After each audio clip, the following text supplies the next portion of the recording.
નમસ્કાર મિત્રો, હું હરિવર્ધન ચોકસી આપ સૌનું સ્વાગત કરું છું. મિત્રો, આજના વિડીયોમાં આપનું ખૂબ ખૂબ સ્વાગત. મિત્રો, રોજની જેમ આજે પણ જોઈએ કોણે શું કરવું, શું ન કરવું. તારીખ 8/4/2026 ને બુધવાર.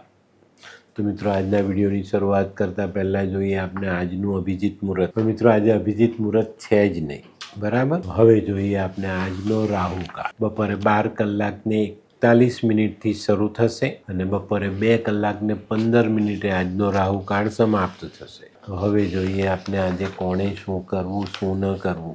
આજની પહેલી રાશિ મેષ રાશિ. મેષ રાશિવાળાએ આજે શું કરવું? મેષ રાશિવાળાએ આજે એક નારિયેલ મંદિરમાં દાન કરવું જોઈએ. શું નથી કરવાનું? આજે કોઈ પણ બેન દીકરી કે કોઈ પણ સ્ત્રીનું અપમાન નહીં કરવું. કયા દેવી દેવતા સહાયક? તો આજે ભગવાન ગણેશની સહાય આપણને મળતી દેખાય. શરીરમાં કયું અંગ આપણને પરેશાન કરી શકે? તો આજે પીઠના સ્નાયુઓ આપને મુશ્કેલીમાં મૂકી શકે. વૃષભ રાશિવાળાએ આજે શું કરવું જોઈએ? વૃષભ રાશિવાળાએ આજે તુલસીને જલ ચડાવવું જોઈએ અને માં તુલસીના આશીર્વાદ લેવા જોઈએ. શું નથી કરવાનું? મિત્રો, આજે તમાકુ ખાવું નહીં, એનું વ્યસન આજે કરતા નહીં. કયા દેવી દેવતા સહાયક? તો આજે માં લક્ષ્મી અને માં સરસ્વતી બંનેની સહાય તમને મળતી દેખાય. શરીરમાં કયું અંગ પરેશાન કરી શકે છે? આજે તમારા શરીરની ચામડીમાં રહેલી ખરાબી તમને પરેશાન કરી શકે છે. મિથુન રાશિવાળાએ આજે શું કર્યું? મિથુન રાશિવાળાએ આજે માં સરસ્વતીને બ્લુ કલરનું ફૂલ ચડાવવું જોઈએ ને માતાના આશીર્વાદ લેવા જોઈએ. શું નથી કરવાનું? મિત્રો, આજે ઇલેક્ટ્રિક કરંટને લગતા કોઈ કામમાં છેડછાડ નહીં કરતા. કયા દેવી દેવતા સહાયક? તો આજે માં સરસ્વતીની કૃપા તમને મળતી દેખાય. શરીરમાં કયું અંગ ખરાબ થાય? તો આજે શરીરની નસોમાં કંઈક નાની મોટી સમસ્યાઓ ઉદ્ભવી શકે છે.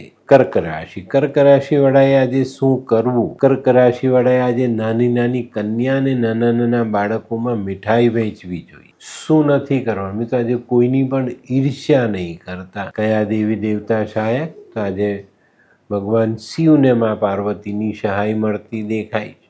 શરીરમાં કયું અંગ આપણને પરેશાન કરી શકે છે? તો આજે આપણા મનમાં રહેલા નકારાત્મક વિચાર આપણને પરેશાન કરી શકે. સિંહ રાશિવાળાએ આજે શું કરવું જોઈએ? સિંહ રાશિવાળાએ આજે ખાસ પક્ષીઓની સેવા કરવી જોઈએ. શું નથી કરવાનું? આજે રસોડાની બહાર બેસીને જમવું નહીં. કયા દેવી દેવતા સહાયક? તો આજે ભગવાન વિષ્ણુની સહાય તમને ચોક્કસ મળે. શરીરમાં કયું અંગ આપણને પરેશાન કરે?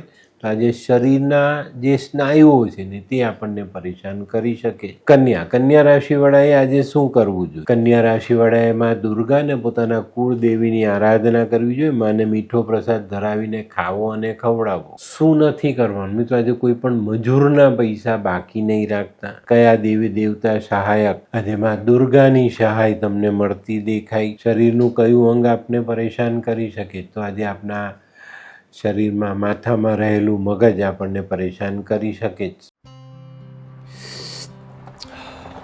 હે, આ કોણ છે? હે, આ તો ધર્મેશ લાગે છે. હા, એ જ છે. હાય, શું વાત છે? ઓહો, કેવું પડે? Hi Dharmesh. Hi Darpan, nice to meet you after very long time. વાહ,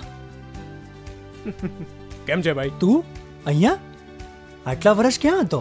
લંડન. અરે જસ્ટ કાલે જ આવ્યો અચ્છા. અને આપણી આ જગ્યાની ખૂબ યાદ આવી એટલે બધાને મળવા આવ્યો. તને મળીને આનંદ થયો દોસ્ત.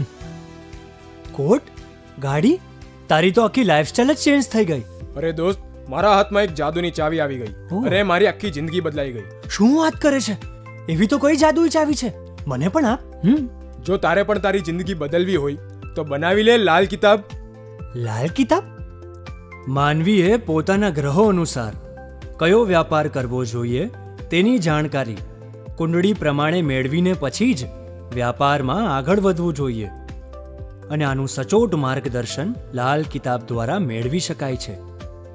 તો બનાવી જોઈએ પોતાની લાલ કિતાબ. તુલા રાશિવાળાએ આજે શું કરવું જોઈએ? તુલા રાશિવાળાએ આજે ખાસ દુર્વા ગણેશજીને ચડાવવી જોઈએ. શું નથી કરવાનું? મિત્રો, આજે ઘરની પૂજામાં ઘંટડી નહીં વગાડતા. કયા દેવી દેવતા સહાયક? ભગવાન કાર્તિકેય તમને સહાય કરતા દેખાય. શરીરમાં કયું અંગ પરેશાન કરી શકે? શરીરમાં આપણા જે જોઈન્ટ્સ રહેલા છે હાડકાની વચ્ચે તે પરેશાન કરી શકે. વૃશ્ચિક રાશિવાળાએ આજે શું કરવું? વૃશ્ચિક રાશિવાળાએ આજે પિતાની કે ઘરના વડીલની સલાહ માનવી જોઈએ ને એની પર અમલ કરવો જોઈએ. શું નથી કરવાનું? મિત્રો, આજે શેર સટ્ટામાં બિલકુલ પણ રોકાણ નહીં કરતા. વૃશ્ચિક રાશિવાળા માટે આજે કયા દેવ સહાયક? તો આજે હનુમાનજીની સહાય મળતી દેખાય છે. શરીરમાં કયું અંગ ખરાબ થાય? તો આજે લોહીમાં વિકાર આવવાની શક્યતાઓ છે. ધનરાશિવાળાએ આજે શું કર્યું? ધનરાશિવાળાએ આજે પોતાના ગુસ્સા પર કાબુ રાખવો જોઈએ. શું નથી કરવાનું? મિત્રો, આજે બહુ લાંબી યાત્રાઓ ન કરવી. આજે કયા દેવી દેવતા આપણને સહાયક થઈ શકે? તો આજે ભગવાન વિષ્ણુ ને મા લક્ષ્મીની કૃપા પ્રાપ્ત થાય. શરીરમાં કયું અંગ ખરાબ થાય? તો આજે આપણા શરીરમાં પેટના ભાગમાં રહેલું લીવર આપણને પરેશાન કરી શકે. મકર રાશિવાળાએ આજે શું કરે? મકર રાશિવાળાએ આજે ચંડી પાઠનું વાંચન કરવું જોઈએ. શું નથી કરવાનું? મિત્રો, આજે કોઈ સફાઈ કર્મીને પરેશાન નહીં કરતા. કયા દેવી દેવતા સહાયક? તો આજે ભગવાન શનિ ને ભૈરવજી બંનેની સહાય મળતી દેખાય. શરીરમાં કયું અંગ પરેશાન કરી શકે? તો મિત્રો, આજે તમને કરોડરજ્જુને લગતી તકલીફ સતાવી શકે. કુંભ રાશિવાળાએ આજે શું કરવું જોઈએ? કુંભ રાશિવાળાએ આજે લીલા શાકભાજી દાન કરવા જોઈએ. શું નથી કરવાનું? મિત્રો, આજે ઘરમાં મની પ્લાન્ટ જેવો છોડ લાવીને ઘરની અંદર રાખવો નહીં. કયા દેવી દેવતા સહાયક? તો આજે ભગવાન બ્રહ્મા ને વિષ્ણુ બંનેની સહાય તમને મળતી દેખાય. શરીરમાં કયું અંગ આપણને પરેશાન કરી શકે? તો આજે કિડનીને લગતી સમસ્યાઓ તમને સતાવી શકે. મીન રાશિવાળાએ આજે શું કરજો? મીન રાશિવાળાએ આજે પોતાના કુળદેવીના આશીર્વાદ લેવા જોઈએ. શું નથી કરવાનું? મિત્રો, આજે કોઈની પણ નિંદા નહીં કરતા. કયા દેવી દેવતા સહાયક? આજે લક્ષ્મીનારાયણ ભગવાનની સહાય મળતી દેખાય છે. શરીરમાં કયું અંગ પરેશાન કરે? તો મિત્રો, આજે કમર નીચેનો ભાગ તમને પરેશાન કરી શકે છે. તો મિત્રો, આ હતું તમારા માટે આજના દિવસે કોણે શું કરવું શું ન કરવું તેનું જ્ઞાન. તો આ વિડીયો તમને ગમ્યો તો લાઈક કરો, શેર કરો, યુટ્યુબ જોનારા શેર કરે અને સબસ્ક્રાઈબ કરે. હું હરિવર્ધન ચોકસી આપ સૌની રજા લઉં. ફરી મળીએ નવા વિડીયોમાં નવી જાણકારી સાથે. તો ચાલો બદલીએ જિંદગી. નમસ્તે.